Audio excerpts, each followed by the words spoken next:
lo tienen puesto arriba. Vale. ¿Qué hora es? No veo nada. Es menos 25, o sea que ya empezamos. 36, sí. Ya llega David, si no que chape la puerta. Dos segundos. Vamos a... muy bien.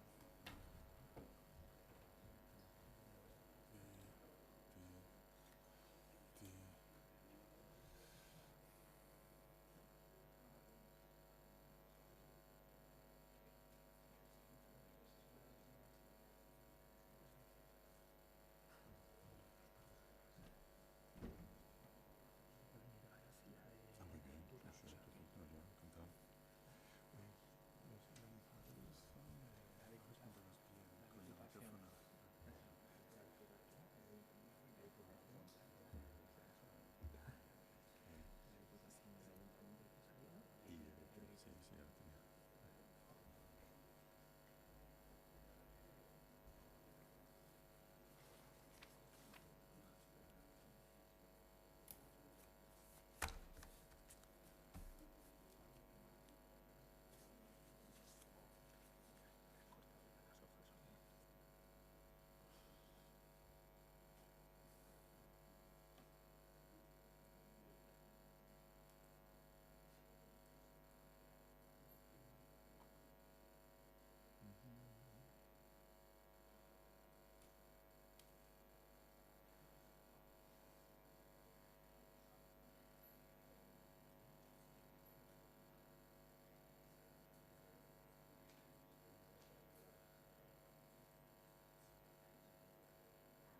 Hay unas de pues sí. No me acuerdo cuánto era. Tres tripas, como contexto.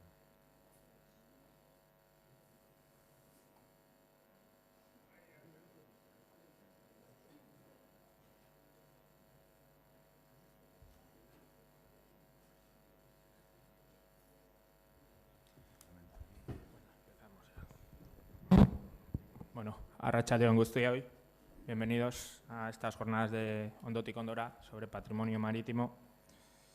En primer lugar, dar las gracias a todos los que habéis venido y, como no, a los organizadores de las charlas que se están llevando a cabo durante este último mes y medio, a la Diputación de Guipúzcoa, por dejarnos también hoy Codo Michelena para dar para que Michael de la charla, al Ayuntamiento de Pasaia, que ha sido uno de los principales también impulsores a la hora de llevar a cabo este programa, y a Ereiten Kulturzerbitzuak, pues por ser la idea o la cabeza pensante de estas jornadas.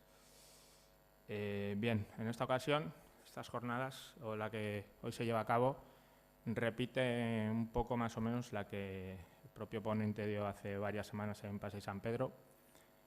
Se estimó oportuno que, siendo un tema pues que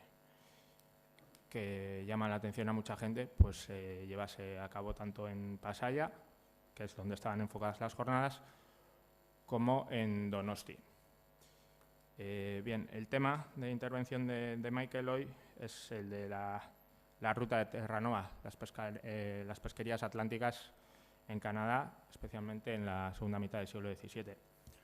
Un tema que verdaderamente pues, durante los últimos años ha despertado mucho interés, especialmente a raíz de los descubrimientos que llevó a cabo Selma Huxley a finales de la década de los 70 y luego durante toda una serie de investigaciones en los 80.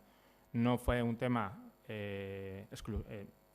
totalmente novedoso, puesto que pues, en la década de los 50, en los 60, pues también se llevaron diversas investigaciones a cabo sobre la, diríamos, no sé si el mito, la leyenda o la aventura pues fascinante de la caza de la ballena protagonizada por los vascos. Siendo una aventura para muchos apasionante, mucha épica, se ha hablado de la épica de la caza de la ballena, no debemos olvidar que esta caza, y especialmente pues, la que nos explicará Michael en torno a Terranova, no surge de la nada. En primer lugar, porque los vascos, ya desde la Baja Edad Media, a partir del siglo XIII, siglo XII, ya llevan a cabo esta serie de actividades, junto con, evidentemente, la pesca de bajura y luego otra serie de pesquerías más en altura, en Irlanda, en el sur de Inglaterra. No surge de la nada, en principio por eso, y por otro punto que quizás dentro de lo que es el protagonismo que se le ha dado a los vascos, que es indudable, no debemos olvidar que todo el tema de Terranova, todo el ámbito de Terranova viene dado por ciertas expediciones protagonizadas por el italiano Giovanni Caboto a finales del siglo XV. Unas expediciones que, lejos de buscar una caza de la ballena, lo que se encuentran allí es cantidades ingentes de bacalao, y es a lo que se van a dedicar las primeras expediciones. Posteriormente, a medida que avanza el siglo XVI, en un primer momento pues irán portugueses, normandos y bretones, pero luego los vascos, tanto los de Iparralde como los de Goalde, adquirirán un protagonismo fundamental en toda esta actividad. Bien, esta actividad de Terranova, sobre todo, a pesar de que tenemos unos primeros indicios a principios del siglo XVI, se irá acentuando durante la segunda mitad, especialmente cuando las guerras entre la corona castellana y la francesa pues, remitan un poco. Será entonces cuando llegue lo que podríamos llamar la verdadera ola de Terranova, especialmente a partir de 1550-1560 hasta finales del siglo XVI. Bien, para hablar del tema, a pesar de esta introducción que estoy haciendo yo, no voy a hablar yo, va a hablar la persona que tengo aquí al lado, que es para nosotros un auténtico honor y un placer volverla a tenerle como ponente, que sin duda Michael Barham es uno de los principales investigadores, historiadores que han trabajado el tema, con permiso de su madre Selma Huxley, que es sin duda alguna diremos, la piedra angular de todas las investigaciones que se han venido haciendo a partir de principios de los 80. No me voy a extender mucho, simplemente voy a trazar unas pequeñas líneas biográficas sobre Michael, que tanto por el nombre como por el apellido pensaréis que es de fuera, y evidentemente es canadiense. Estudió en Canadá, se licenció en Geografía en Canadá, pero también se doctoró en la prestigiosa Universidad de Cambridge, una tesis sobre la historia marítima de los vascos en los siglos XVI y XVII. Posteriormente ha cursado investigaciones postdoctorales tanto en Cambridge como en la Universidad del País Vasco, y ha participado en numerosos simposios, congresos, colaboraciones, siendo sus temas principales de investigación pues todo lo que rodea a la actividad pesquera de los vascos, tanto en bajura como en altura, tanto en Irlanda como en Canadá, y también incidiendo en el tema de la construcción naval. Pero sobre todo yo quería destacar, ya que estamos en unas jornadas sobre patrimonio marítimo, el papel que ha ejercido Michael o la importancia que le han concedido diversos organismos para que les asesoren los diversos proyectos. En primer lugar, por cercanía, pues ha sido asesor científico del Museo Naval de Donosti, ha sido asesor científico del Museo Marítimo Nacional de Inglaterra y también del Ministerio de Patrimonio Nacional de Canadá. En este sentido, como asesor científico contratado expresamente por el Gobierno de Canadá, me gustaría incidir en que ha sido uno de los principales baluartes para que el yacimiento de Red Bay que hoy en día pues, también está en boga por la construcción de un barco que están haciendo. Ha sido, digo, una de las piedras angulares, uno de los soportes científicos desde el punto de vista histórico, para que ese sitio, en primer lugar, fuese un sitio histórico nacional, pues, estuviese dentro de la red de museos y de sitios históricos de Canadá entre 1996 y 2000, y luego ha ejercido también como asesor científico histórico para que ese sitio de Red Bay pues, se ha declarado Patrimonio de la Humanidad por la UNESCO, que se supone que el fallo, si no me equivoco, Michael, es en junio de este mismo año. Sí, sí. Y bueno, pues nada, es simplemente para que os hagáis una idea de que estamos ante un verdadero especialista en la materia y que porque conoce tanto la documentación de aquí como los restos hallados allí. No en vano, él también estuvo en las primeras expediciones arqueológicas que se hicieron en Red Bay en 1977. Y bueno, sin más, pues os dejo con Michael. Mi esker, Iago eta zuei etortzeagatik. Si no se oye bien, me decís, por favor. Voy a empezar con una cita de Andrea Navajero, que era embajador de Venecia acerca de Carlos V en 1528, principios del siglo XVI, que observó tras un viaje de Guipúzcoa, yendo de España a Francia, y cito: «Toda la tierra está muy poblada, no habiendo bosque ni montaña que no esté lleno de gente. Navegan mucho porque tienen muchos puertos y naves que hacen con poco gasto, por la abundancia de roble y de hierro de que disponen. Y la estrechez del lugar y la abundancia de gentes les fuerza a buscar su medro, su forma de vida, fuera de su patria. En esta tierra no hay vino y el trigo que se cría es poco, pero todo lo que traen por el mar de las más partes de España. La riqueza de esta tierra es el hierro y el acero de que hay tanta abundancia. Que me han dado, por cierto, que entre Guipúzcoa y Vizcaya se saca de esto al año 800.000 ducados, que era una cantidad ingente de dinero. Hay algunos errores en la cita, no abarca todo y algunas de las cosas son un poco inciertas, pero al decir esto, Navajero resumía a su manera las bases de la pujante economía de las dos provincias costeras del País Vasco peninsular. A principios del siglo XVI, cuando Navajero recorría estas tierras, Vizcaya y Guipúzcoa habían llegado a formar una de las principales regiones comerciales e industriales de la península, presumiendo de potentes sectores de construcción naval, sector naviero, transporte marítimo, siderúrgico y de comercio a gran escala.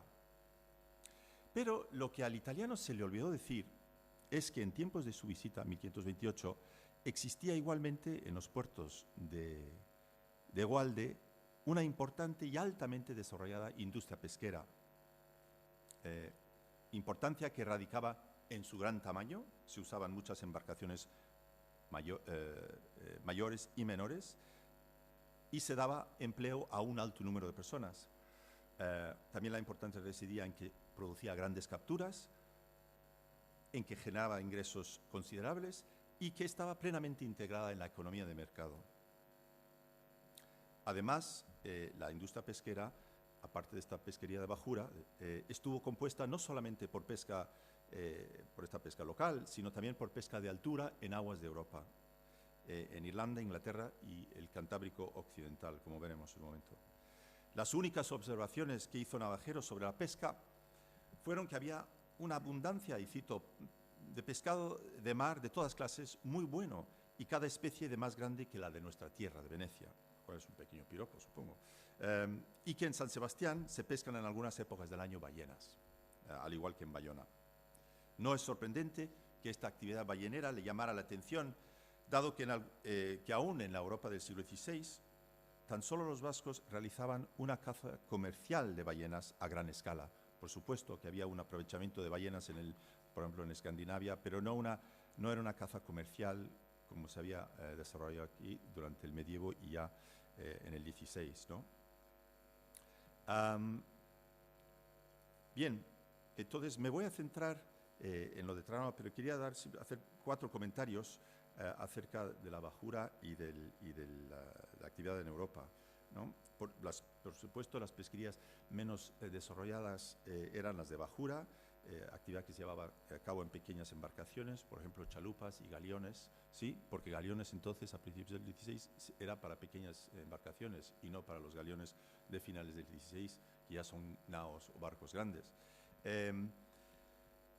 Pero aunque fuera una actividad, digamos, que requería relativamente poco capital, había una abundancia de peces y en menor medida de ballenas, y una demanda considerable de pescado y de productos derivados de ballenas. Y por lo tanto, este sector ocupó un elevado número de hombres en todos los puertos de la costa. Y durante el medievo se había ido desarrollando lo que podíamos llamar un año pescador. El pescador quiere llenar su año de actividad pesquera, no quiere estar parado. Y ya para el siglo XVI, esta pesca de bajura gira en torno a 5 grandes pesquerías estacionales. Una pesquería veraniega y otoñal de atún, 2 pesquerías de congrio y de sardina, una pesquería de besugo y una de merluza. Especies que se conservaban por medio de salazón, porque hacía falta para comercializar el pescado que estuviese preservado de alguna forma, y aunque a finales del 16 también se introdujeron el escabecheo para el besugo. Entonces había este año pescador en torno a estas 5 pesquerías para la comercialización de los productos que no solo eran para el mercado del costero vasco, sino también para el hinterland vasco y, por supuesto, para el interior de la península, ¿no? Aragón, Navarra, Castilla. Y hablaré un poco en relación a Terranova con la pesca de cetáceos en la costa, que se llevaba aquí, que era una actividad estacional entre octubre y marzo, debido a la migración de las ballenas del norte a sur, de aguas del Ártico, al norte de Noruega, hacia Marruecos, norte-sur estacional cada año. Hay que darse cuenta, hay que retener que ya para el 16 no tenemos muchos datos para el medievo, pero para el siglo XVI quizás se cazaban solamente unas 5 ballenas en cada puerto al año, poquísimas, unas 40 al año en el litoral. Hay que retener esto en la cabeza. Bien, y además de esta actividad de bajura, como he dicho, había una actividad de pesca en Europa, de altura en Europa, que era más desarrollada y giraba en torno a 3 pesquerías. Una pesquería en Irlanda, para merluza, congrio y arenque, desde el verano hasta diciembre, son bastantes meses. En segundo lugar, una activa caza de cetáceos en las costas de Cantabria, Asturias y Galicia, que llamaré generalmente el noroeste español para ser más conciso, que duraba de octubre a marzo, es la misma especie que se caza que la de aquí, por lo tanto la temporada es la misma, y el método de caza es la misma, es una caza de ballena costera con chalupas, pero desde los puertos del noroeste español, ¿no? A la vista de la costa. Y una tercera pesquería en aguas del suroeste de Inglaterra, en Devon y Cornualles, de primavera a otoño, ¿no? Cabe destacar que estas expediciones pesqueras eran muy distintas a las de la pesquería de bajura, que estaban organizadas y controladas por las cofradías. Estas otras pesquerías europeas estaban en manos de mercaderes y empresarios y armadores de naos. Eran viajes de mayor envergadura, en tanto que se hacían en barcos mayores, que las tripulaciones eran más grandes y que se necesitaban más materiales y provisiones. Requerían, por lo tanto, mayores capitales, su organización era más compleja y duraban mucho más tiempo, ya que algunas tripulaciones permanecían fuera 5 o 6 meses. Y como tal, y ahora llego a Terranova, estos viajes pesqueros y balleneros a Irlanda, las pesquerías en Inglaterra y el Cantábrico oriental, fueron precursores de estas expediciones que estaban a punto de surgir a la época de Navajero, del veneciano de las expediciones transatlánticas a Terranova.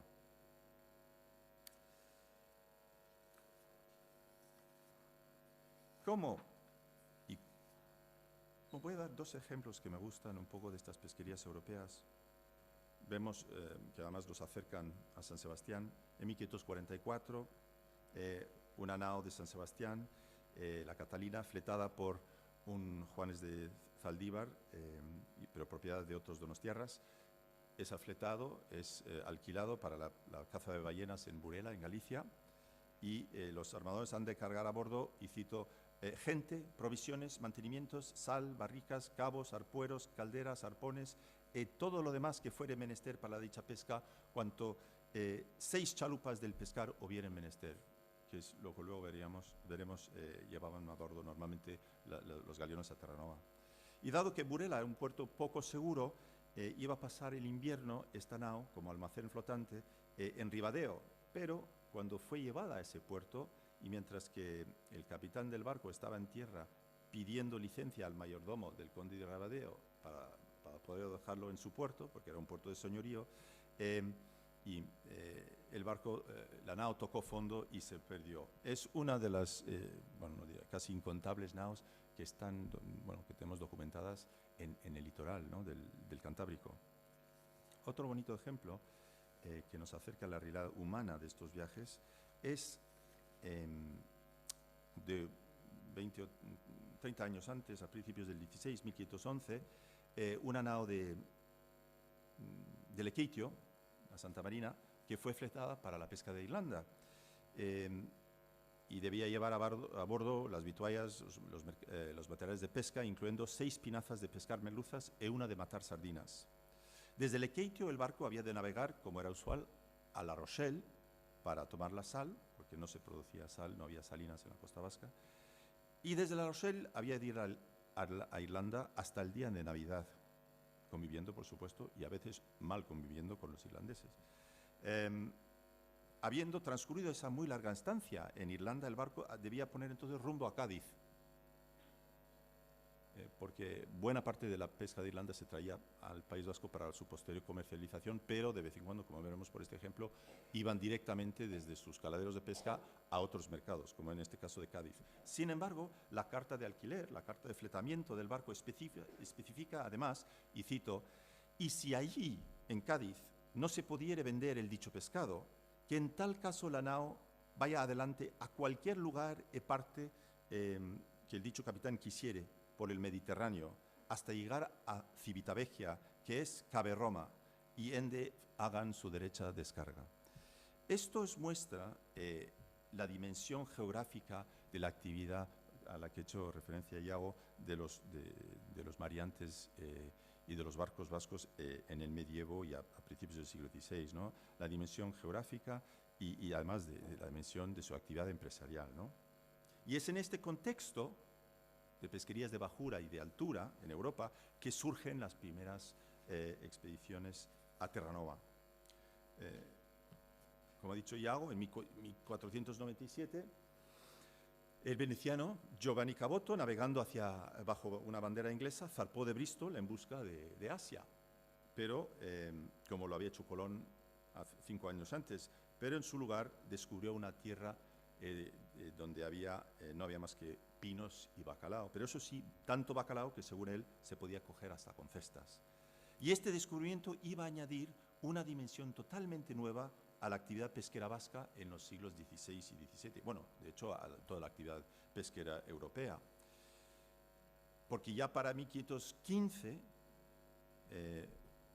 armadores y pescadores portugueses, normandos y bretones habían establecido una modesta pero regular pesquería veraniega de bacalao en puertos de lo que hoy día es la costa atlántica de Canadá, lo que se denominaba entonces Terranova o la costa de Bacalao o la isla de Bacalao, que es una zona grande de 2.000 kilómetros.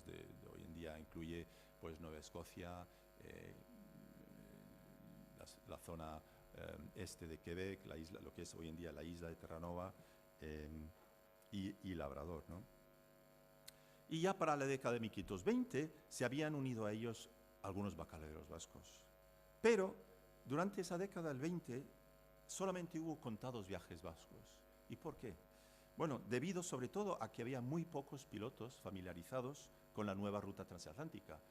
Todos los pilotos a los que se pagaba muy bien era un poco como los astronautas, ¿no? Yo decía, hay muy pocas personas que son capaces de navegar, digamos, entre comillas, un transbordador hacia el espacio, y lo mismo para estas nuevas rutas desconocidas hacia Terranova.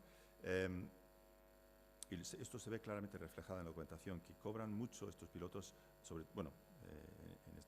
siempre, pero en estas fechas aún más. También hay una relativamente pequeña participación de los arranzales de aquí en esta nueva pesquería de bacalao, debido a que están metidos en muchos otros asuntos marítimos. Hemos visto, están en Irlanda, están en Inglaterra, están en el Cantábrico Occidental. También están de lleno metidos en las nuevas rutas que se están abriendo desde Sevilla hacia las Indias, ¿no? O sea, una participación fuerte por parte de barcos marineros y empresarios vascos en la apertura de las colonias españolas, ¿no? Y en tercer lugar, una pequeña participación porque toda la década de 1520 estuvo dominada por guerras entre Francia y España, y por lo tanto entre los súbditos de la corona de España y de Francia, y por lo tanto entre los aranzales de Goalde y de Iparralde. Estos viajes no eran para la captura de ballenas, sino como de bacalao, como las pioneras expediciones francesas y portuguesas. Pero no, está claro que los marineros vascos, que tenían su larga trayectoria y experiencia de caza ballena aquí en este litoral y en el resto del Cantábrico, no tardaron en darse cuenta de la abundancia de cetáceos en Terranova en general. Ya que los dos primeros viajes conocidos del País Vasco hacia esa parte del Nuevo Mundo en la que se practicó la captura de ballenas datan de 1530 a 1531. Pero estas campañas no fueron solamente para la caza de ballenas, sino son pequeñas expediciones experimentales en que los armadores, porque estos son viajes comerciales, están tanteando, están experimentando qué tipos de pesquería o qué tipos de recursos marinos pueden explotar en Terranova, ¿no? Entonces, los barcos están pescando bacalao y cazando alguna ballena que otra. De hecho, el viaje del 1530 traen algo de ballena, pero no ballena derretida en aceite de ballena, que luego sería el propósito de los viajes, sino simplemente carne de ballena sin alas ni cola, para consumo humano, carne en salmuera en barricas, porque que además no hacía falta llevar todo el material para producir aceite de ballena. Sin embargo, el año siguiente la expedición sí parece ser que hay una cierta producción de aceite de ballena, pero sigue siendo una expedición mixta, pequeña por bacalao y por ballena. No sabemos exactamente dónde. Terranova tiene 2.000 kilómetros, como he dicho. Y lo interesante de este viaje es, como era costumbre, había sido costumbre durante siglos, pues van a coger la sal a La Rochelle para la conservación, la preservación del bacalao, y a la vuelta no vuelven al País Vasco, sino que vuelven a Irlanda. ¿Y por qué? Cito, para saber si hay paz o guerra entre los reyes cristianos, porque toda la primera mitad del siglo XVI estuvo dominada por guerras entre Francia, España e Inglaterra, sobre todo entre Francia y España. Hubo más años de guerra que de paz. Y esto condicionó mucho la actividad marítima, por supuesto. Entonces vuelven ahí y sí, la cita continúa, para en base a ello el capitán tenía que decir dónde vender la carga, si en Inglaterra, Francia o en España, ¿no? Entonces esto también nos da una idea de lo bien de lo cómodos se sentían y de su por todo el Atlántico del Norte ahora, ¿no? Estos capitanes, estos marineros. Y la década siguiente, 1530, también hay otras dos guerras que retrasaron en alguna medida el desarrollo de esta incipiente actividad en Terranova.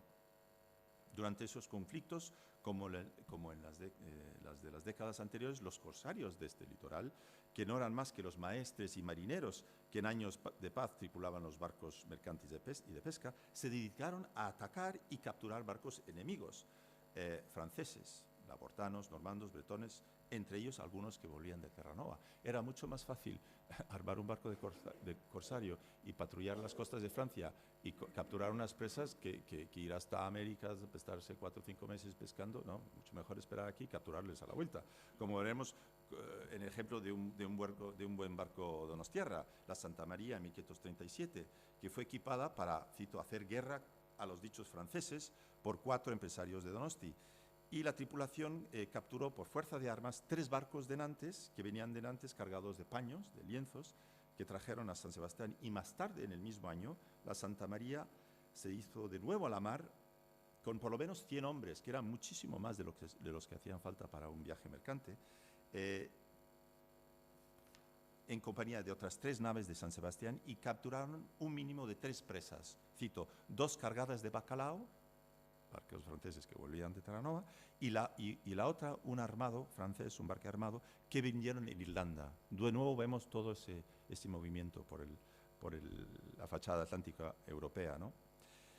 Después de la firma de otra paz, en 1544, estamos avanzando un poco en el siglo, la presencia vasca y de Egualde, bueno, de los 2 lados de la frontera en realidad, empezó a crecer marcadamente en Terranova, ¿no? Hubo 8 años ahí de paz que permitió la actividad más o menos pacífica de viajes mercantes.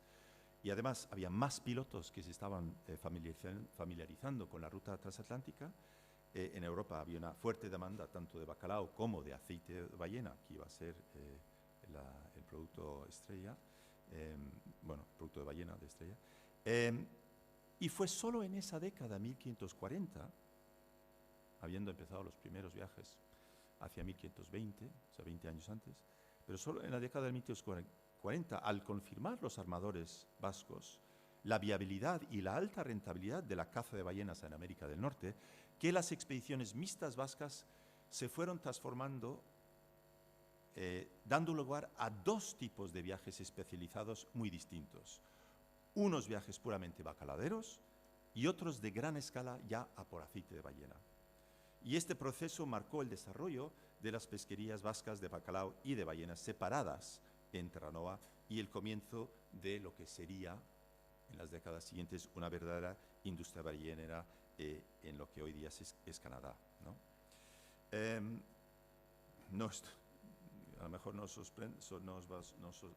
sorprende, pero la década siguiente está también dominada por la guerra, toda la década de 1550, y los trastornos afectan de nuevo bueno, el desarrollo positivo del sector de Terranova, ¿no? Uno es la renovada actividad corsaria, hay muchos ejemplos de esto, pero no me voy a meter en ello, y el segundo es la detención y requisición de barcos bacaladeros y balleneros y otros barcos mercantes para armadas reales en esta costa de Egualde, junto con el reclutamiento forzoso de sus tripulaciones. Por ejemplo, en 1557, nada menos que 12 barcos guipuzcoanos que estaban ya equipados para Terranova, con por lo menos 800 hombres y mozos a bordo, son detenidos para una flota, para llevar tropas desde el Cantábrico, el norte de España, hasta Flandes para las guerras en tierra contra Francia. Y esa flota tuvo una serie de desastres en el Canal de la Mancha. Se hundieron varios barcos y a bordo de ello muchos marineros de aquí. Podemos citar ejemplos concretos porque hemos podido reconstruir la biografía de bastantes de estos marinos. Uno de ellos era Martín de Agánduru de Orio, que había sido alcalde de Orio. Había sido uno de los pioneros de la costa de aquí en Terranova, porque le tenemos documentado ya en 1534, o sea, 20 años antes, en Terranova, y al año anterior había estado en el estrecho de Belle-Île, precisamente en el puerto de Red Bay, del que hablaremos. Y él fallece, como otros muchos. Son ejemplos ya de humanos, ¿no? de estas pesquerías y de los eventos, ¿no? que ocurren. Bien, por fin se firma una paz en 1559, digamos 1560, que es más fácil si redondeamos las cifras, que puso por fin a la rivalidad que había existido hasta entonces entre las dos dinastías en Francia y en España, que habían dominado toda la primera mitad del siglo XVI, como he dicho. Y ese periodo abrió unos 25 años de poco conflicto en el Atlántico, que para España duraría 2 décadas y media hasta 1585, durante el cual pudieron florecer tanto la pesca como el comercio marítimo. Y fue en ese cuarto de siglo que las pesquerías de Egualde en Terranova alcanzaron su apogeo. En los mejores años, la flota de Egualde contó con alrededor de 40 barcos, 20-25 fletados para la pesca del bacalao y 15 o 20 para la caza de ballenas, sin contar los de Iparralde. En ellos embarcaban unos 2.000-2.500 hombres, que era una bastante alta proporción de los mariantes de la costa, de los pescadores de la costa.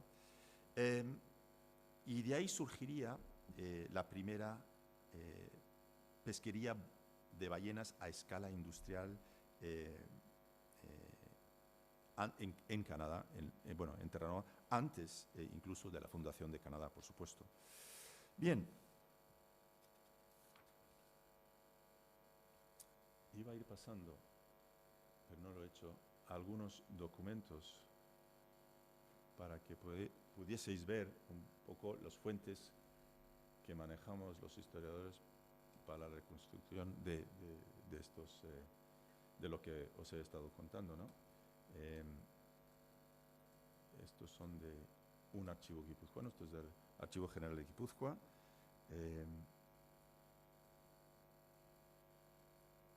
Y para variar, si esto funciona, podemos ir a otro estupendo archivo de Guipúzcoa, que es el archivo de protocolos, que está en Oñate, y vemos otra serie de documentos, ¿no?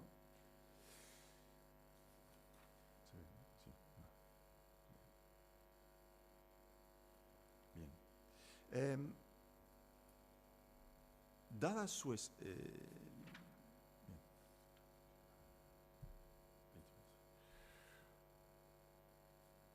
dada su escala, las pesquerías de bacalao y de ballena en Terranova fueron una parte importante e integral de la economía y de la vida en las comunidades costeras, incluso del interior del País Vasco, creando empleo y riqueza, por supuesto, y dando lugar a historias de aventuras, de valentía, pero también de desastre, como veremos.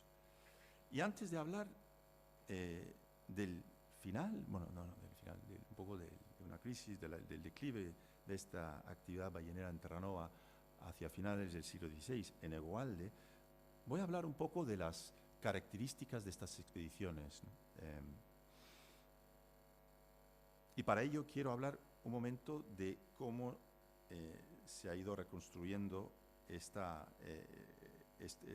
han ido reconstruyendo estas pesquerías a través de esta documentación de archivo, ¿no?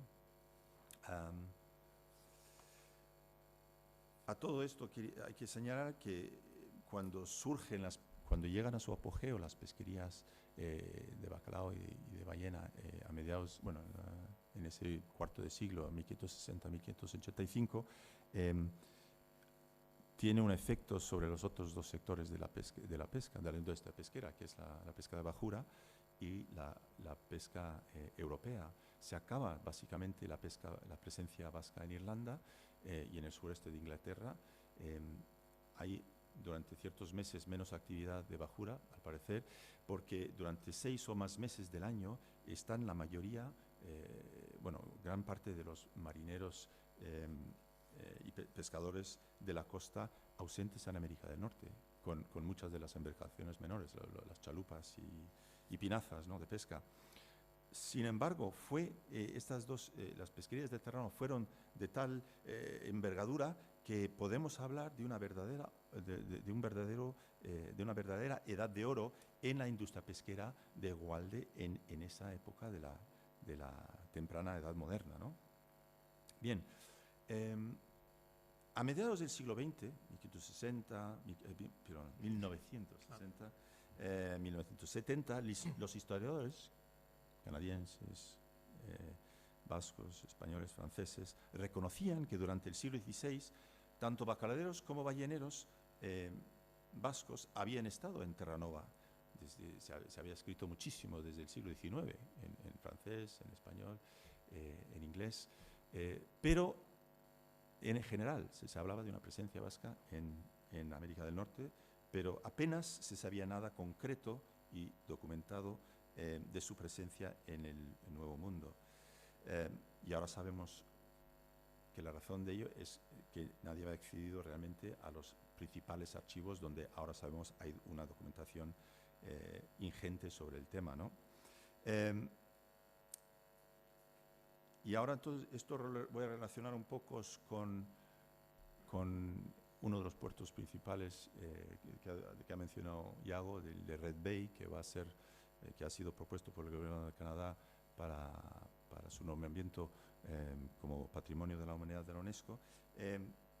Entonces, en 1972 llega aquí la historiadora canadiense Selma Huxley. Había estado aquí en 1956 con su marido, que había hecho una tesis sobre los caseríos vascos.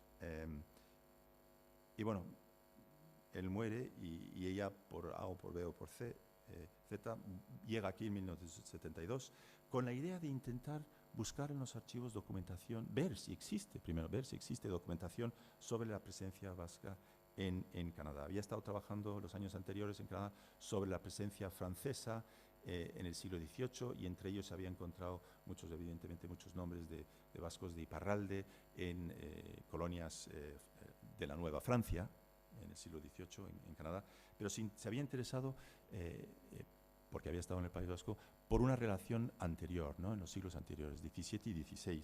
Entonces llega aquí, pide una beca al gobierno de Canadá, al Ministerio de Cultura y tal, para hacer esto, y al llegar aquí, en barco, recibe una carta diciendo, denegándole la beca, porque se suponía que toda esa investigación ya se había hecho. Ya el año anterior había aparecido un libro en francés diciendo que el autor decía que había investigado todos los archivos y básicamente ya estaba todo hecho. Entonces, ella empieza a mover, se sustenta dando clases de inglés, etcétera, etcétera, y empieza a meterse en los archivos, y poco a poco fue descubriendo lo que no se esperaba. Eran miles de documentos de este tipo que no habían sido utilizados para estudiar el tema de los vascos en América del Norte. Archivos vascos, pero también en el resto de la península, ¿no? Y ahí encontró documentación municipal, parroquial, judicial, de administración central, de todo tipo, con muchísima información sobre la presencia vasca en Terranova en el siglo XVI y XVII, en los siglos XVI y XVII. ¿Qué tipo de documentos? Pues cartas de fretamiento, de los que os he hablado, cartas de alquiler, cartas de contratación de marineros, compra de víveres, compra-venta de materiales, el aspecto organizativo de los viajes. También pleitos sobre ballenas que habían sido robadas en Terranova por unos balleneros a otros, etcétera, etcétera. Y también documentos originales escritos por los aranzales en Terranova en el siglo XVI, que son hasta ahora los documentos originales más antiguos escritos en lo que hoy día es Canadá, ¿no? Y esta documentación le fue revelando a Huxley que efectivamente había habido una pesquería, aparte de una pesquería de bacalao, una pesquería intensiva de ballenas en Terranova. Y la documentación fue mostrando que había sido una industria ballenera, y no solo en Terranova, si siempre hablaban de la Gran Bahía, la ballena, Gran Bahía.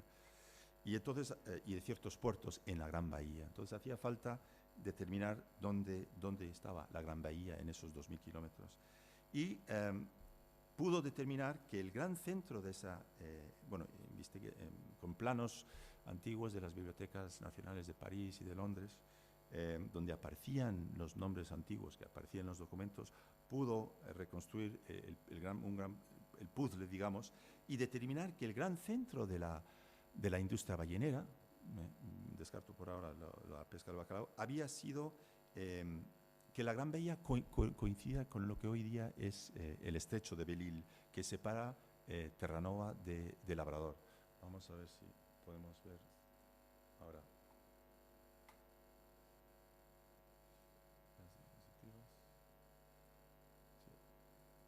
Bien. Atlántico Norte y el estrecho de Belle-Île, que veis, la isla de Terranova es ahí a la derecha, y el estrecho de Belle-Île es el que separa Terranova de Labrador. Un estrecho que ahora pensamos, bueno, era un poco un embudo para las ballenas que migraban de nuevo, como hacían en Europa, norte-sur, también era una migración de ballenas norte-sur, desde el Ártico hacia el Caribe y viceversa, ¿no? Bien, y entonces, de esa manera, los 10 o 12 puertos que aparecían en la documentación, que habían sido los principales puertos balleneros, les pudo poner nombres actuales. Gradun se convirtió en lo que hoy día es Middle Bay, Balea Bahía se convirtió en Schooner Cove, Puerto Bretón se convirtió en Carroll Cove, y Butus, que era, según la documentación del siglo XVI, quizás el principal puerto ballenero, se convirtió, según sus investigaciones, en el puerto de Red Bay, que ahora es mundialmente famoso. Bien, y entre los documentos que encontró no solo estaban esos testamentos, los documentos más antiguos de América, bueno, de lo que es Canadá, también, por supuesto, haya documentos que hablan del hundimiento de 5 galeones específicos en puertos específicos de la costa sur de Labrador. Uno de San Sebastián, hundido en Chateau Bay,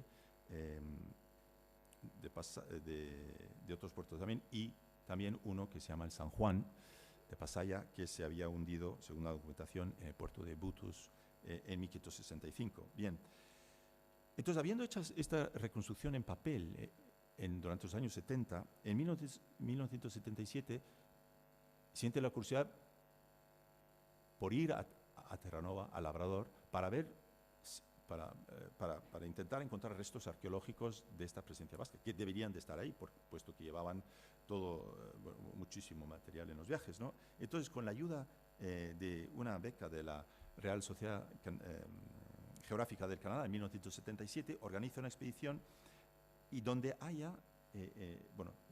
donde hallamos, yo también fui en esa expedición, hallamos en la costa sur de Labrador estos restos sin ni siquiera hacer excavaciones, sino simplemente donde ocurría la erosión. En el litoral se veían trozos de teja, barros de ballena, restos de hornos que estaban aflorando ahí. Los locales decían, no, esto no es teja, esto es ladrillo inglés del siglo XIX. Claro, nunca habían oído hablar del País Vasco, y claro, estaban tan sorprendidos como estábamos nosotros al encontrar teja de hace 400 años en esa parte del Canadá. Bien, y se unió a nosotros ese verano el historiador, el arqueólogo Jim Tuck, de la Universidad de Terranova, que decidió al año siguiente emprender excavaciones en tierra en ese puerto de Red Bay, de Butus Red Bay, en parte porque, según la documentación, había sido quizás el puerto ballenero más importante, pero también porque hay un pequeño pueblo y había luz y electricidad, que no era lo mismo en otros de los asentamientos. Y al verano siguiente, en 1978, Huxley había pasado la información sobre los pecios hundidos a Parks Canada, que supongo como el Ministerio o parte del Ministerio de Cultura de Canadá, y a su sección de arqueología submarina. Y en el 1978 siguiendo la información, los detalles proporcionados por ella, un equipo de buceadores bajo Robert Guilnier fue a Red Bay y a Chateau Bay. Fueron a dos puertos y en ambos puertos encontraron un barco hundido. Basándose en la documentación y las indicaciones de la documentación, porque dando bastantes datos sobre cómo ocurrieron los naufragios, ¿no? Entonces, en Red Bay se encontró el galeón, pues, en una de las primeras inmersiones que hicieron, al lado, ahora veremos al lado del...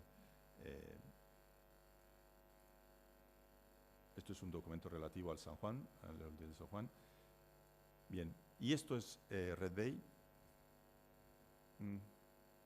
de foto de 1977, antes de cualquier excavación arqueológica.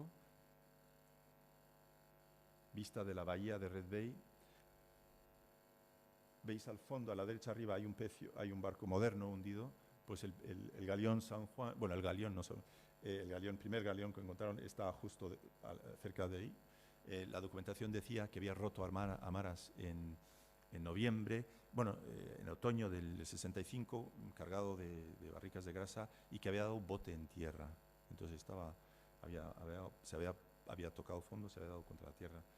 Bien, y estas son las tejas, las famosas tejas que encontramos, que si se reconstruyen son iguales que las tejas antiguas que encontramos todavía en los caseríos, son iguales, se ven las marcas de cómo están hechas a mano, ¿no? Un arpón que se encontró en el primer año del 77, justo en la prospección del primer año, y Red Bay antes de los 20 años de excavación que vendrían después, ¿no? El galeón está hundido justo cerca de aquí, de las boyas estas, en aguas. Bien, y aquí veis ya 2 o 3 años después, donde se ancló esta gabarra encima del galeón para facilitar la excavación, y delante, aquí abajo, un montón de tejas rojas, tejas que se usaban para cubrir los hornos en tierra, que se habían hecho en tierra para derretir la grasa de ballena, ¿no? Y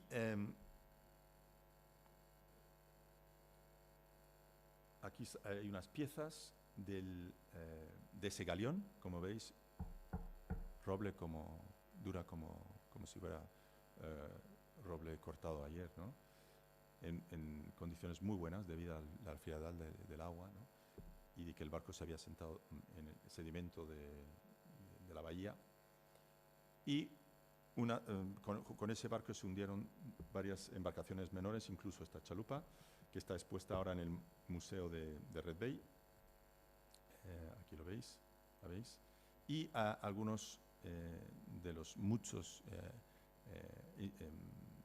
artefactos arqueológicos que han surgido de las excavaciones de tierra y submarinas, ¿no? Y en 1981, 3 años después 4 años después de la expedición de 1977, el gobierno de Canadá le otorgó a Huxley, por esas investigaciones y descubrimientos, su máximo galardón civil, y el comunicado de prensa recoge, entre otras, por haber destapado un periodo en la historia de Canadá acerca del cual apenas se sabía nada, y en segundo lugar, por haber descubierto la presencia de establecimientos vascos en el Labrador, que son estos yacimientos con sus yacimientos en tierra y bajo agua, diciendo que, bien, y entonces de ahí en adelante se desarrolló una investigación tripartita.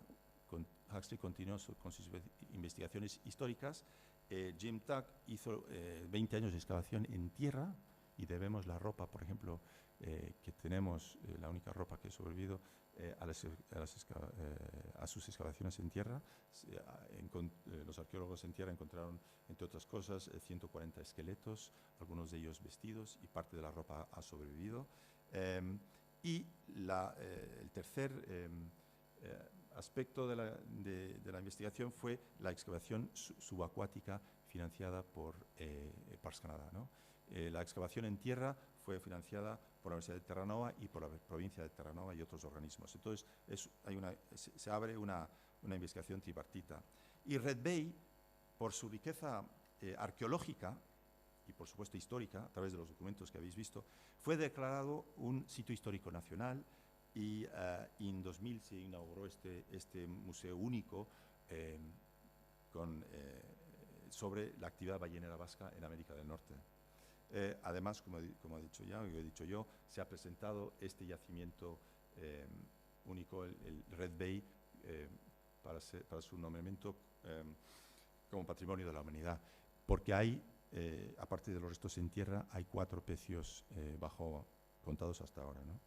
Bien, y estos hechos están recogidos en el informe que ha presentado el Gobierno de Canadá a la UNESCO, ¿no? Bien, me temo que me he alargado un poco, pero vamos a ponerle buena cara y decir 4 cosas sobre los aspectos organizativos de las expediciones. La organización, bueno, tal como los viajes pesqueros y balleneros de altura en Europa, la organización y financiación de las expediciones balleneras a Terranova estuvo en manos, por supuesto, de armadores que fletaban un barco, reclutaban a tripulación y suministraban lo que ellos llamaban la armazón, que eran las provisiones y el material pesquero o ballenero. Esto es lo mismo para la pesca del bacalao que la caza de ballena. Pero aparentemente, porque llegó a dar más beneficios que la pesca del bacalao, la caza de ballenas llegó a ser dominada en esta época de auge en buena parte por inversores de mediana y gran escala. Y queriendo maximizar las ganancias obtenidas de sus expediciones, estos importantes inversores, que eran tanto de vías costeras como del hinterland vasco, como del traspaís vasco, y que a la vez tenían intereses en otros sectores, como la construcción naval, el comercio del hierro, el comercio a gran escala, estos mercaderes fletaban los barcos más grandes de la costa, mayores que los bacaderos y normalmente entre 200 y 800 toneles, entre ellos algunos de los barcos mercantes más grandes de Europa, ¿no? Para maximizar la carga y, por supuesto, las ganancias que podían obtener de estas expediciones. Barcos, como veis aquí, ¿no? Esto es uno que se estaba... bueno, eso da una impresión de la construcción de un barco. Este es de Murálaga, creo que de Lekeitio, de hace 20 o 30 años. Bien.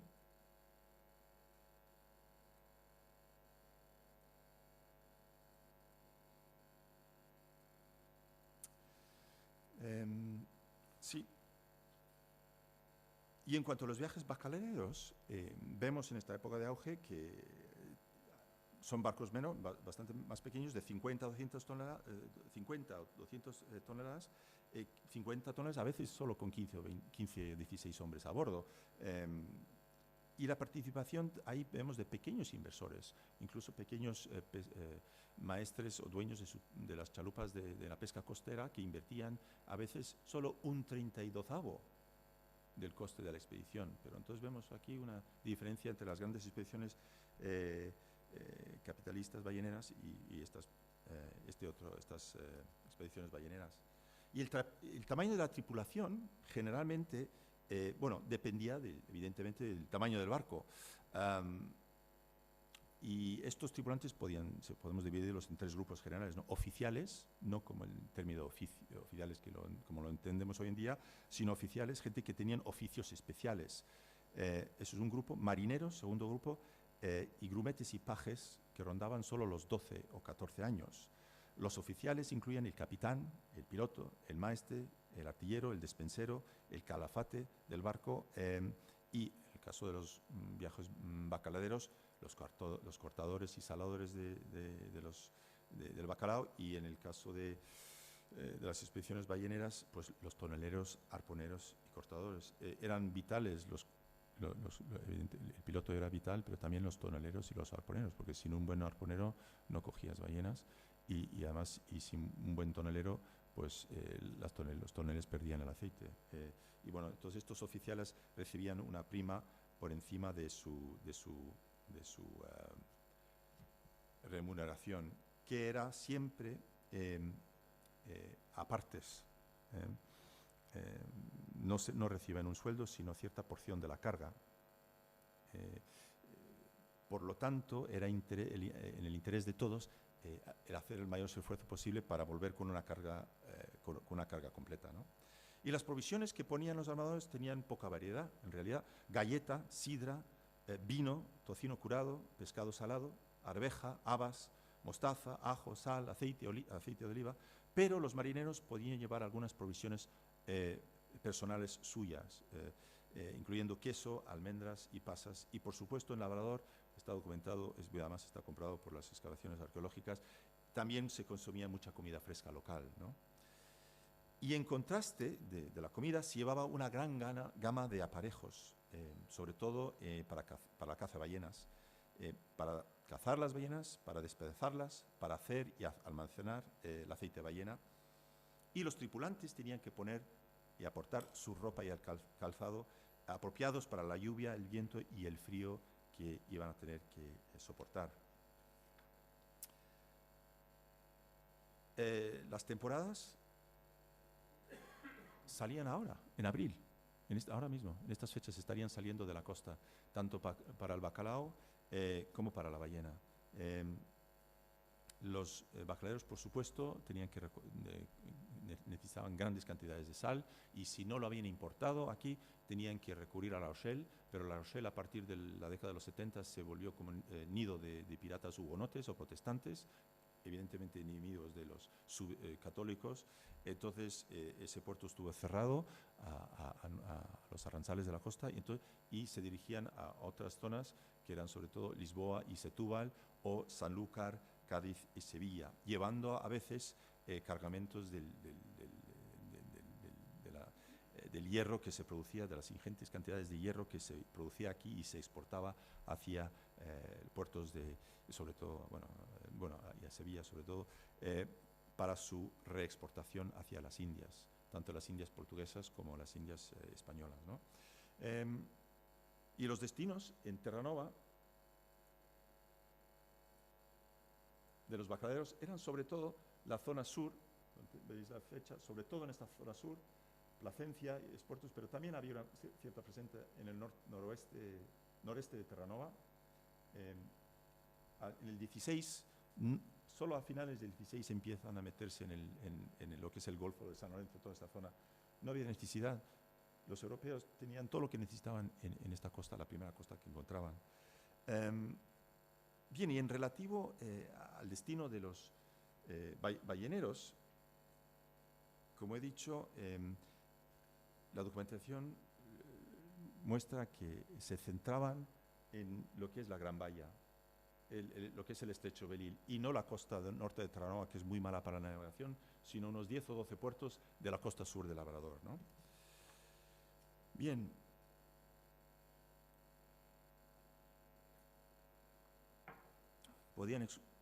Antes de zarpar podían ocurrir desastres. En 1571, por ejemplo, se hunden 2 barcos nada más salir al puerto de pasajes. Se dan en el higuer de Hondarribia y se hunden. En 1572 se quema otro nao en Donosti justo antes de salir. Estaban en tierra la tripulación, despidiéndose, etcétera, habían dejado a 4 a bordo y por un accidente, una imprudencia, se hundió el barco y se quedó ahí. La travesía de los balleneros era hacia el noroeste español, hacia Asturias, y directo hacia el paralelo 52, que es el estrecho Belle-Île. Curiosamente está en el mismo paralelo que Londres, aunque el clima es distinto por las corrientes, y no se beneficia de la corriente del Golfo como el Reino Unido, ¿no?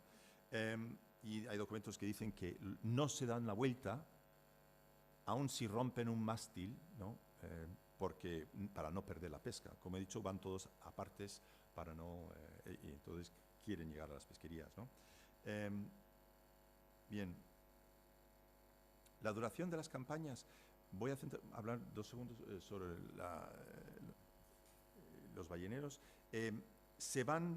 Van más balleneros, se cazan más ballenas, y ya empiezan a faltar, a escasear ballenas. Y entonces los balleneros se tienen que quedar más y más tarde, en el otoño, para llenar los barcos. Y en ese contexto, que la nao San Juan de 1565, que se hunde en el puerto de Red Bay, se carga finalmente, hace una carga llena hacia noviembre y sufre una de las violentas tempestades otoñales del Labrador y se queda hundido ahí. Otro barco de Bilbao llega a Bilbao el 20 de diciembre, queriendo decir que salió a mediados de noviembre de ahí. Eso es mediados de los 60. Hay otro caso, el primer caso de un barco que casi se queda congelado en un puerto, no se quedó, fue el año siguiente. Ahí tenemos toda la documentación de cómo tuvieron, porque cuando empieza el aeropuerto, claro, no se forma hielo de inmediato, el agua del mar empieza a cuajarse como un yogur, y solo después de un periodo se hielan, sí. Pero si el agua se cuaja suficientemente, no puede salir el galeón. Y este barco, los marineros tuvieron que abrirse paso entre este cuajo que se estaba formando para sacar el galeón en 1566 desde otro puerto, el puerto de Chateo. Esto es Red Bay. Este es el puerto de Chateo, de donde salió la nao Concepción en 1565. Cruzando el Atlántico, una tormenta terrible, tiraron barricas de aceite de ballena valiosísimas al agua, hicieron invocaciones a Dios, prometieron romerías y se salvaban, y llegan a Europa por fin. ¿Pero dónde llegan? A Cascais, a la entrada de Lisboa, ¿no? Y lo primero que hacen es bajarse del barco e ir a la ermita, a la iglesia de Cascais, a rendir, a rezar y a cumplir sus promesas, ¿no? Entran en Lisboa, hacen reparaciones, etc. Todo es un periplo, llegan por fin al País Vasco y van, como han prometido, a Icíar, a hacer la romería, y luego el maestro, el capitán, va a Aránzazu con aceite de ballena, y eso no era inusual, porque tanto la Virgen de Icíar y, conocéis de sobra la importancia de la Virgen de Icíar y de la Virgen de Aránzazu, ¿no? Pero escasean más, van escaseando las ballenas, los barcos se quedan más hasta diciembre, y es en los años 70, y es cuando ocurre la primera invernada que tenemos documentada en 1576-77. Los barcos se quedan atrapados, están intentando hacer sus cargas enteras y se quedan atrapados y mueren. Como decía un cronista de la época, la flor y nata de los balleneros, unos 300 balleneros de la época. Bien.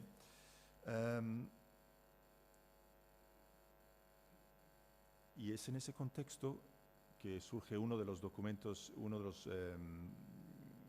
los testamentos escritos en Labrador en 1577, probablemente de uno de esos marineros que falleció a causa de esa invernada.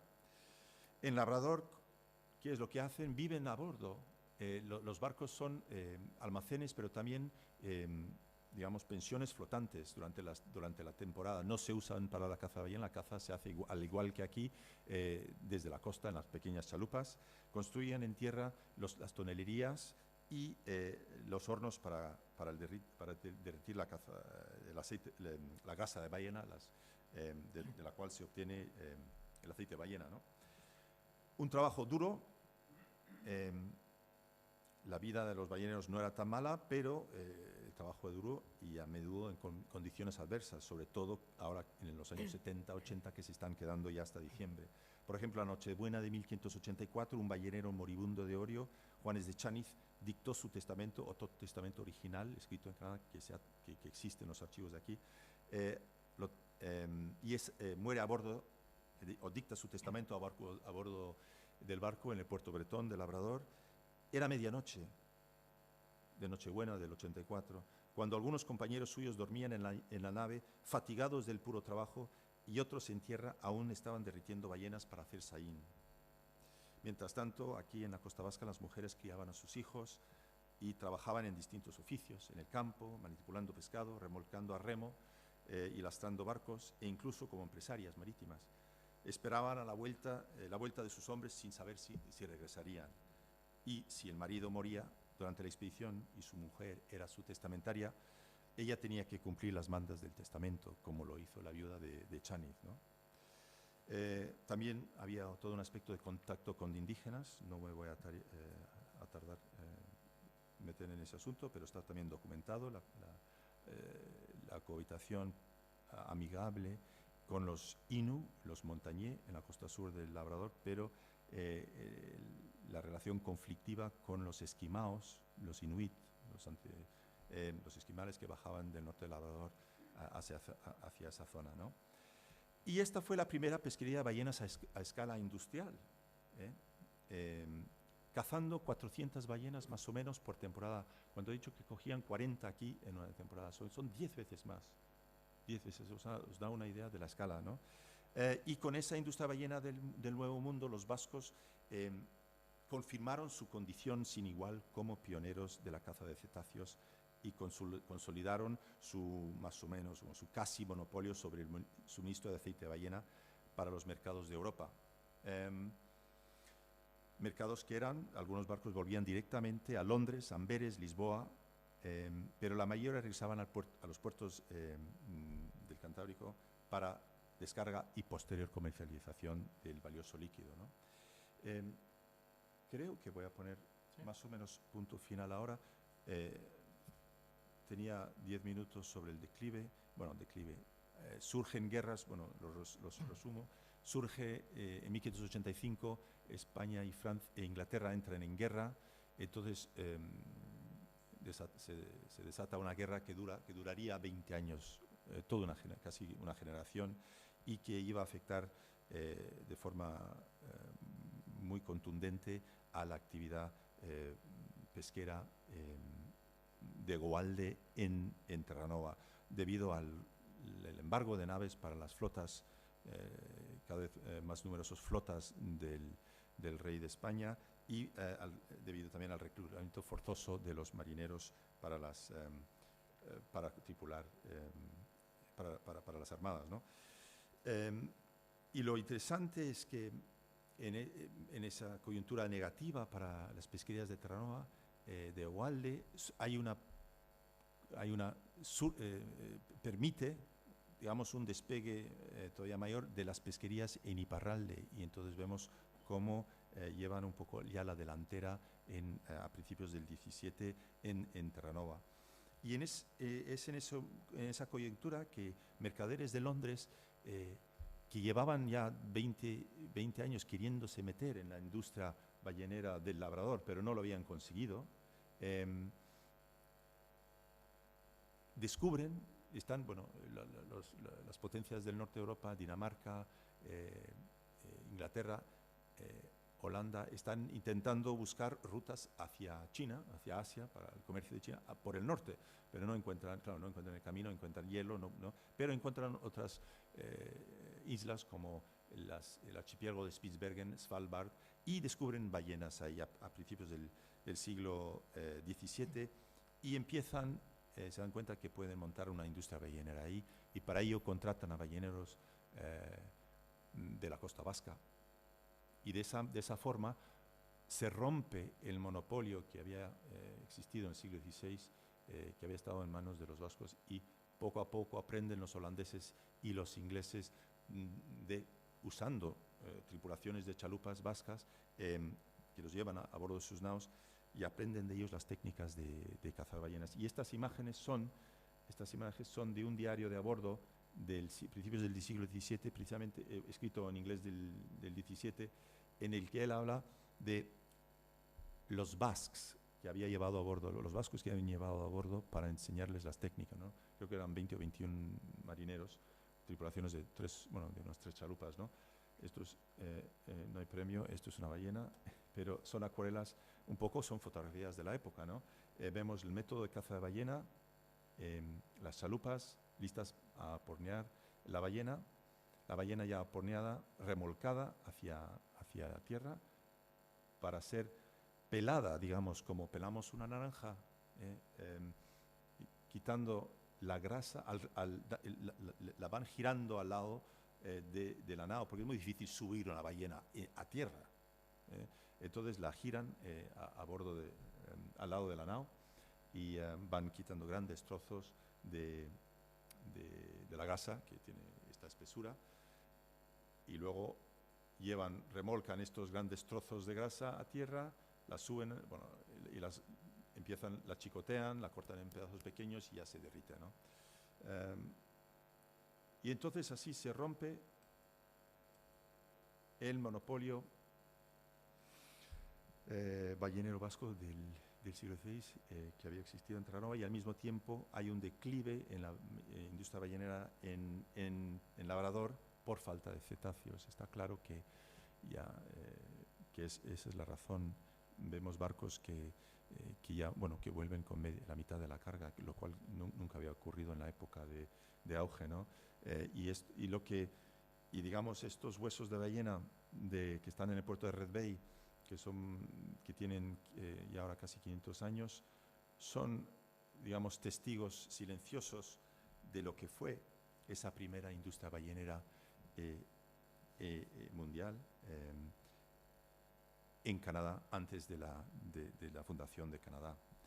Bueno, mi Esker, creo que voy a terminar con esto. Si hay preguntas, luego ya... Sí.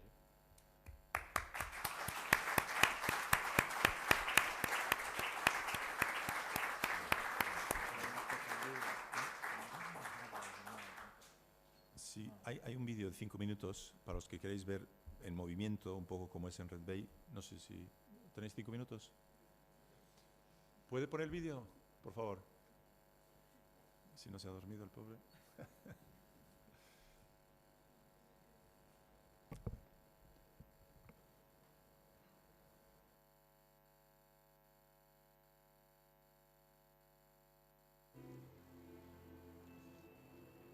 En 1560 comenzó la época dorada de la empresa ballenera vasca. Las pesquerías de Terranova se convirtieron en una parte muy importante de la economía y vida de nuestros puertos. Cada primavera, Pasajes, Donostia, Mutriku o San Juan de Luz veían partir de sus muelles alrededor de 30 galeones balleneros con 2000 hombres y mozos a bordo. El viaje hasta Canadá duraba alrededor de 6 semanas.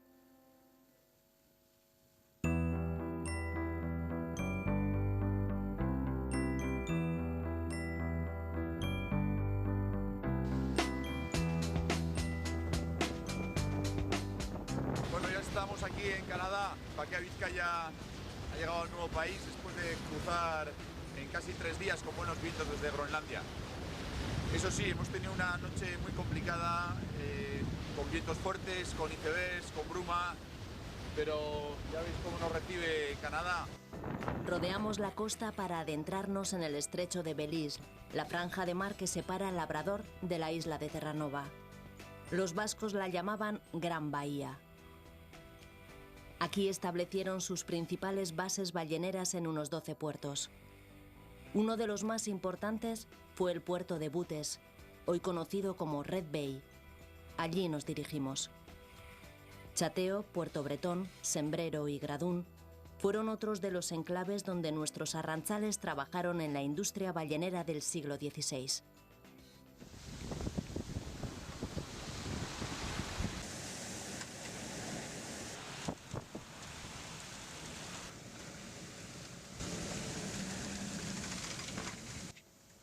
Después de una navegación complicada, divisamos Red Bay. Desde lo lejos no es gran cosa, unas pocas casas diseminadas y mucha tranquilidad. Solo unas 200 personas habitan este pequeño pueblo. Sin embargo, Red Bay es un enclave arqueológico de primer orden. La actividad de los balleneros vascos en este lugar ha dejado multitud de vestigios, tanto en tierra como bajo el agua. Llegar a un lugar como este nos hace sentir un poco como si estuviéramos en casa. Aprovechamos el sol para secar la ropa y airear mantas. Después, echamos los pies a tierra para conocer a fondo este lugar único para los vascos. El descubrimiento del yacimiento arqueológico de Red Bay, del cual muchas piezas están en este museo, es el fruto de la investigación de una historiadora, Selma Huxley. Esta mujer de origen inglés y canadiense llegó a Euskal Herria en 1972 y pasó años investigando en archivos vascos y españoles. Descubrió miles de documentos que demostraban, además de la pesquería de bacalao, la existencia de una gran industria ballenera vasca en Terranova. Aquellos documentos citaban los antiguos nombres de los puertos a los que se dirigían nuestros balleneros, nombres que ya no existen, pero que Huxley consiguió relacionar con enclaves actuales de la costa sur del Labrador.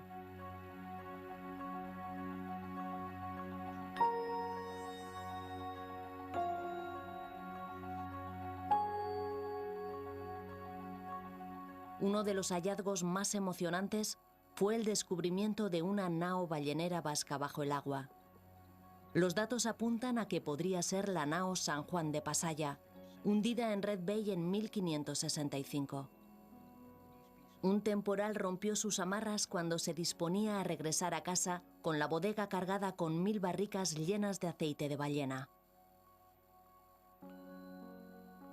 El posible San Juan permanece bajo el agua, pero los arqueólogos extrajeron abundante material que ahora forma parte de la exhibición del museo. Por ejemplo, este trozo de madera donde un marinero dejó grabado el dibujo de un galeón.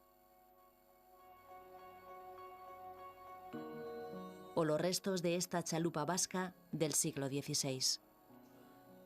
Esta misma debió de estar a pocos metros de una ballena, con 6 o 7 hombres a bordo, concentrados en dar caza al cetáceo, pertrechados con arpones y cabos, y tan lejos de casa. Al ver una ballena, los balleneros se acercaban a ella en sus chalupas a remo o a vela e intentaban abordarla. El arponero lanzaba su arpón atada a una larga soga de hasta 200 metros y, sintiéndose herida la ballena, se sumergía hacia el fondo, arrastrando tras ella la chalupa velozmente, a velocidad de caballo, decían, y a veces durante muchos kilómetros. La proa estaba tan hundida cerca del agua que parecía que en cualquier momento iba a sumergirse. Y este proceso podía durar horas, hasta que la ballena se rindiera y fuese muerta al final con lanzas sangraderas. Cruzamos a Saddle Island, importante base ballenera vasca, pero también el lugar donde reposan los restos de muchos de los nuestros. Cuando el mar se helaba, los arrantzales se veían forzados a pasar los meses de invierno sin regresar a casa. La invernada de 1577 fue especialmente trágica.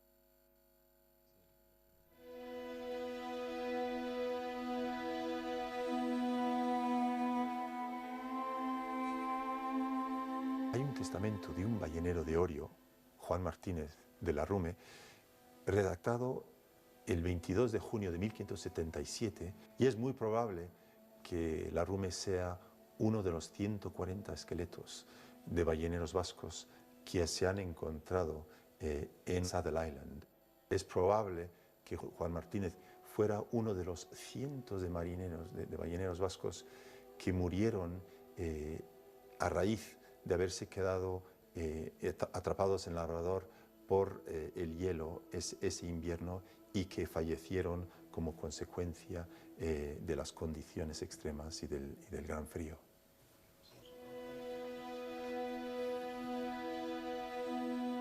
Otro de los testamentos que alberga el Archivo Histórico de Protocolos de Guipúzcoa, en Oñati, es el del oriotarra Joanes de Echaniz, muerto en la Nochebuena de 1584 en Labrador.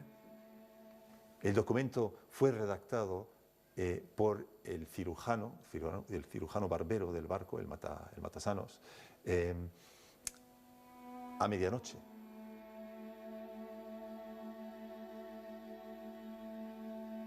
El marinero estaba moribundo, pero vemos en el documento la firma de él, muy mal escrita, pero sin duda, pero pudo firmarlo, ¿no? Y sabemos por la documentación que a esa hora, a medianoche, no hubo más de 3 o 4 testigos al acto porque los demás marineros o estaban durmiendo a bordo de la nao, como decían los documentos, fatigados de puro trabajo, o todavía en tierra a medianoche derritiendo ballena para hacer saín, el aceite de ballena, sin duda en condiciones bastante extremas. El calendario corre. Va siendo hora de partir de Red Bay y seguir con la expedición. Pero antes de irnos, sorpresa. Las autoridades del municipio nos han preparado un pequeño homenaje. El hecho de estar fondeados allí en Red Bay, en el mismo lugar que estuvieron nuestros arranchales, pues te hace ver y sentir cómo tenía que ser el duro trabajo de estos pescadores, ¿no? Pero por otra parte también nos llevamos un dato muy claro. A finales del siglo XVI, alrededor de 20.000 ballenas habían sido cazadas por ellos, con lo que esto supone para el desarrollo y la supervivencia de cualquier especie, ¿no? Lo que no he dicho antes es que este es parte del vídeo del Paquea de Vizcaya y del Unai Basurgo, su capitán Unai Basurgo. Es un proyecto socioeducativo que patrocinado por la Diputación de Vizcaya y otras entidades, y tiene un proyecto de 4 años. Pasan miles de niños por su base en el puerto de Guecho, con la idea de darles a conocer y concienciarlos hacia el mundo marítimo y el cuidado del medio ambiente, sobre todo de los mares, ¿no? Y han hecho 3 expediciones. La primera fue al Cabo Norte, la segunda fue esta expedición a Groenlandia, y luego la parte de terreno velador, digamos, siguiendo los pasos de los arranzales vascos. Y ahora, como igual habéis leído en la prensa, acaban de volver de un periplo de 6 meses en Antártida, y harán también un vídeo sobre su expedición y la experiencia de ese viaje, ¿no? Pero esto es parte del vídeo de la expedición de Groenlandia y Terranova. Y simplemente una anécdota: ese testamento del Orriotada de 1584, de Nochebuena, es a bordo de una nave de San Sebastián. O sea, ¿dónde está presente todo esto, no? Bien. Bueno, ez dakit denborak agun galderantzako, David. Behatzi día. Aquí, que quiera hacer alguna pregunta. Bueno, son las 9. Alguna ya dejaremos.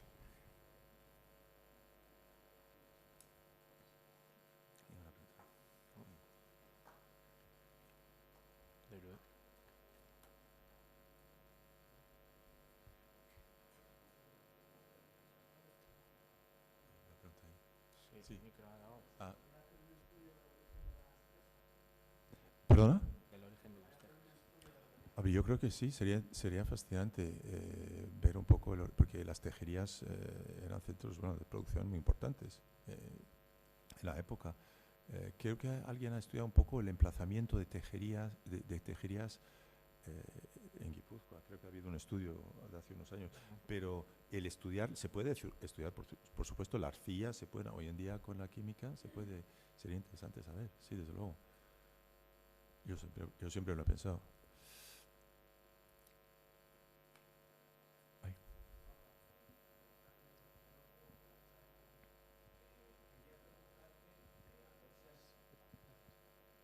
Bueno, lo primero, gracias por la charla que nos has dado, que me ha parecido muy interesante. Bueno, yo estoy trabajando en un máster y mi tema de investigación va muy en la línea de lo que tú estás investigando, y por eso me ha parecido tan cercano. Quería hacerte una pregunta en torno a un hacha que han encontrado ¿en dónde es? En Estados Unidos, me parece. En Toronto, cerca de Toronto, sí. Y a cuenta de cómo podría afectar esto a la cronología inicial de lo que podrían ser las primeras pesquerías de vascos a Terranova. Sí. Bueno, la cronología está datado en torno a 1530. He colaborado con los arqueólogos que lo encontraron, y en un poblado hurón encontraron un hacha, ¿cómo se dice? Un enterramiento, ¿no? Enterrado, claro, Sí. gracias, enterrado. Y lo han datado hacia 1530. Y sabemos, cuando he hablado de las relaciones positivas con los Inuit Montagné en el Labrador, que llevaban, hay documentos escritos en Ondarribi que hablan del trueque de los marineros, de los aranzales, con los Montagné, hachas y otros utensilios de hierro que no tenían los indígenas en América. Entonces, eso es hacia 1540. Entonces, encaja todo bastante bien, esa datación, ¿no? la propaganda de la película que se hizo sobre el hacha es un poco confusa porque habla de que ha cambiado, ha revolucionado los conocimientos sobre... como una perspectiva Sí. de que ponía el inicio Era anterior como, a de lo sí, que eso es. Pero están hablando de la llegada de los europeos a Toronto, que fue a principios del 17. Entonces dice, claro, esto habla de que hay una pieza europea en la zona de Toronto de 1530, pero es sin duda por las redes comerciales de los indígenas, que eran muy desarrolladas. Pero no es la hacha no es precolombina, ni mucho Eso está menos. claro. No, Sí, sí. parece que es el de 1530 y encaja con un poco la cronología que te he descrito, ¿no? Gracias. Kaixo, zorionak hitzaldia gategan. Bi galdera egin nahi ditut, quiero hacer dos preguntas. Primero, a ver si Selma Hasley, tu madre concretamente, si ha recibido algún reconocimiento por parte del gobierno vasco por toda la labor que ha realizado. Y luego la siguiente pregunta, ¿cuál es la impresión de la población de Canadá acerca de nuestra incursión en sus tierras y si ellos cómo lo viven? Hoy en día, el pasado, ¿cómo lo viven? Bueno, la primera, bueno, empezaré al revés. Red Bay ha cambiado, claro, totalmente el pueblo mismo de Red Bay, ¿no? Claro, cuando llegamos en el 77, en un pequeño pueblo con 3 iglesias, sin alcohol, había 4 iglesias, 300 personas, pero bueno, es un mundo, era el fin del mundo. La carretera de tierra no llegaba más, de ahí ya ibas al Ártico, que decir, no, era... y ahora ya es un pueblo, pues ya está en el mapa internacional, ¿no? Como destino turístico arqueológico y bueno, recibe el museo, que es muy complicado llegar ahí, incluso hoy en día, y recibe 10 o 15.000 visitantes al año en ese museo y personas interesadas, ¿no? Entonces el pueblo de Red Bay ha cambiado y es, bueno, entonces ellos tienen su historia de esta invasión, ¿no? Por los arqueólogos, historiadores, etc. Hombre, esta página vasca de Canadá, pues sí, es realmente, en realidad es reciente, el cambio es reciente, desde los años 70, ¿no? Y ya Selma recibió un par de doctorados de honoris causa en Canadá de distintas universidades y una de ellas, dice el comunicado, fue por haber dado el chispazo a una reevaluación de la historia canadiense del siglo XVI, porque esto ha llevado a ello, ¿no? Un poco todo, con las excavaciones también han tenido que repensar un poco todo ese aspecto del XVI canadiense, ¿no? Antes de la fundación de Quebec en 1608. Yo creo que bueno, Canadá, los canadienses ahora ya saben lo qué son los vascos, dónde está el País Vasco, etcétera, etcétera, cosa que yo creo que hace 40 años, bueno, algunos lo sabían, pero sí. Y sí, Selma, bueno, recibió el premio Sabino Arana de Cultura de la Fundación Sabino Arana en el 98 y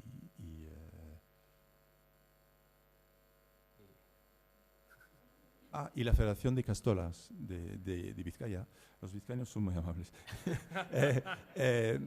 Por su contribución a un poco con otros, incluso el Museo Naval de Donosti, por su relación, por su trabajo con el mar, ¿no? El euskera, la cultura vasca y relacionado con el mar. Hace 2 años en Bermeo había el tema del mar, ¿no? El Ibilaldia de ese año. Y en Bilbao le hicieron un cónsul honorario de Bilbao, la única mujer que ha sido cónsul honorario de Bilbao. Sí.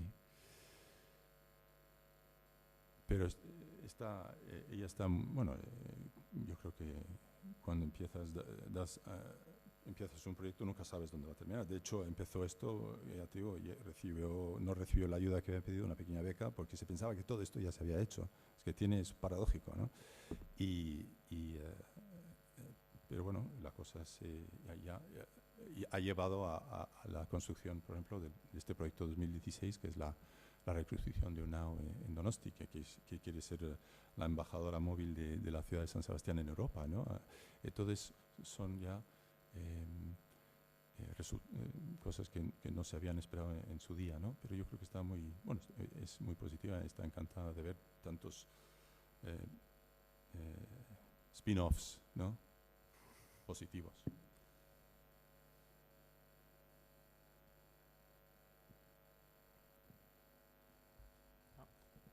bueno, espaldin badago galdera gehiagorik, mi esker etortzeagatik.